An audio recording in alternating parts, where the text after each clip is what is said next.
Welcome to my channel, where we discuss everything and all things politics, economic, and development in Nigeria and around the world.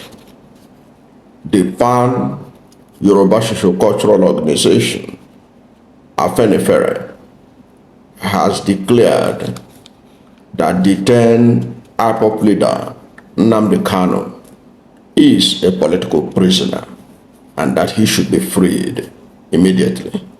That's what we're going to talk about in this video. Welcome.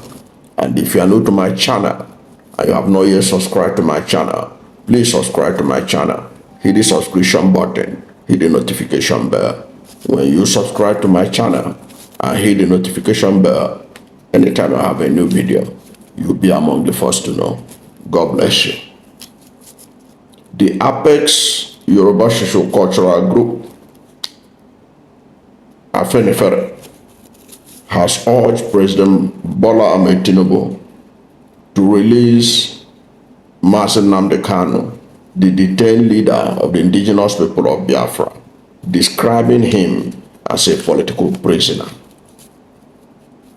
They made the call through a communique issued after their meeting that was held at Ayo Adebanjo's residence. Of course, you know that Ayo Adebanjo is the leader of Afenifere. The deputy leader, Oba Oladipo Olaitan, presided over this important meeting. The communique signed by Olaitan and National Publicity Secretary Prince Justice Faloye emphasized that Kanu's release is essential for justice and national unity. Afenifere expressed concerns that Kanu might not receive a fair hearing anymore due to the ongoing conflicting legal issues in various courts.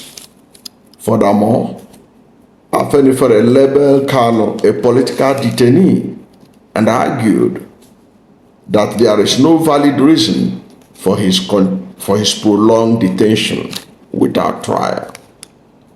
Afenifere stated, and I quote, "Given all circumstances, especially his abduction in 2021 and subsequent controversial legal battles, it is evident Kanu is a political detainee. In the light of justice and reconciliation, Afenifere strongly urged President Bola Ahmed Tinubu to release Kanu immediately, emphasizing that continuing his detention is unjustifiable."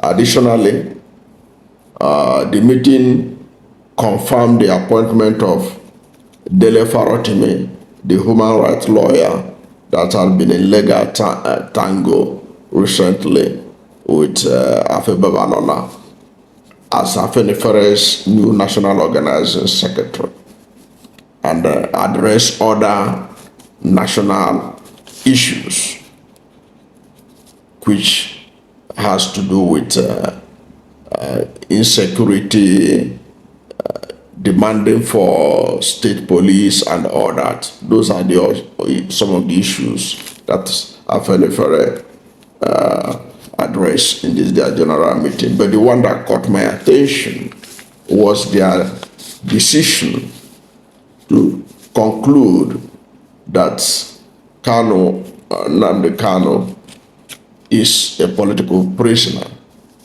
In other words, they are saying that they do not agree with the Nigerian government who are prosecuting Nnamdi Kanu for terrorism and other charges for which he is being charged. You know, there are so many charges they had brought against him, including terrorism. Afenifere, by this statement, is saying Kanu is not a terrorist, that he is a political prisoner. Now, what does this mean? What does it mean that Kanu is a political prisoner and not what Nigerian government is charging him for? Of course, you will know that already the United Nations Human Rights Council in 2022 demanded for Kanu's release, insisting that Nigerian government violated international law by abducting Nnamdi Kanu or renditioning him from Kenya to Nigeria. That alone is enough to torpedo whatever Nigerian government want to do, because you cannot build something on nothing. You cannot do acts of illegality and say you are pursuing want to create a legal process out of illegality. You committed an illegality. That's what the United Nations Human Rights Council said, and Nigeria is signatory to that organization. The administration of Muhammadu Buhari did not listen to the United Nations Human Rights Council. And of course, the lawyers of Nnamdi Kanu had repeatedly referenced this violation by the Nigerian government. Now, by calling Nnamdi Kanu a political prisoner, Afenifere was saying that Nnamdi Kanu is someone who has been imprisoned for his political beliefs. They are saying, that is what Afenifere is obviously saying, that Kanu is someone who has been imprisoned for his political beliefs, actions, or affiliations, rather than committing any crime. Now, when somebody says, those who are described as political prisoners, these are individuals that are often targeted because they challenge the government of their country, advocated for social change, or criticize political authorities. In many cases, political prisoners are held in violation of their basic human rights, often without fair trials or legal protections.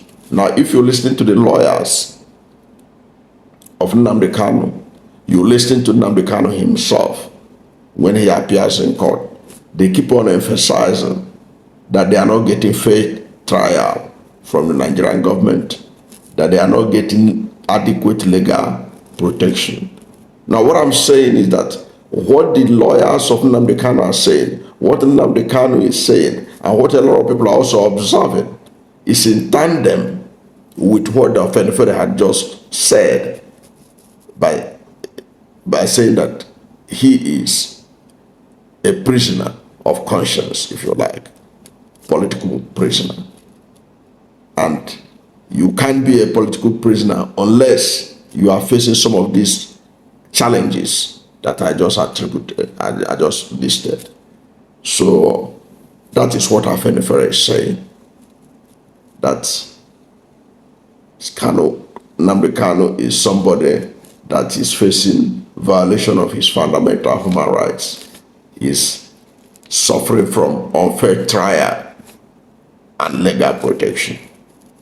Now, in history, the history of the world is littered with notable political prisoners. Okay. Now, some of the political prisoners that readily comes to mind include Nelson Mandela of South Africa, who was in prison for 27 years before he was released in 1990 and eventually became South Africa's first black president. Another one that could really come to mind is Aung San Suu Kyi of Myanmar. Aung San Suu Kyi of Myanmar, who was held in detention, house arrest. He was in house arrest for several years by the military government of Myanmar. Okay? She's a woman that wanted change in her country, and she was detained, placed on house arrest for several years. And by 1991, he eventually emerged the winner of the Nobel Peace Prize. In other words, Afenifere is saying, by describing Nnamdi Kanu as a political prisoner, they are putting him in the same league with Nelson Mandela, with Aung San Suu Kyi, and others who are prisoners of conscience, people who are detained because of their political beliefs and all that. This is an interesting development. I don't know what you think about this. Whatever is your position on the position of Afenifere on Nnamdi Kanu, let's hear from you at the comment section. Thank you for watching this video. And if you are new to my channel, you have not yet subscribed to my channel, please subscribe to my channel, hit the subscription button, hit the notification bell. When you subscribe to my channel and hit the notification bell, anytime I have a new video, you'll be among the first to know. God bless you. And please don't forget to like this video, because when you like it, Google will rank it high and recommend it for more people. Thank you, and God bless you and yours.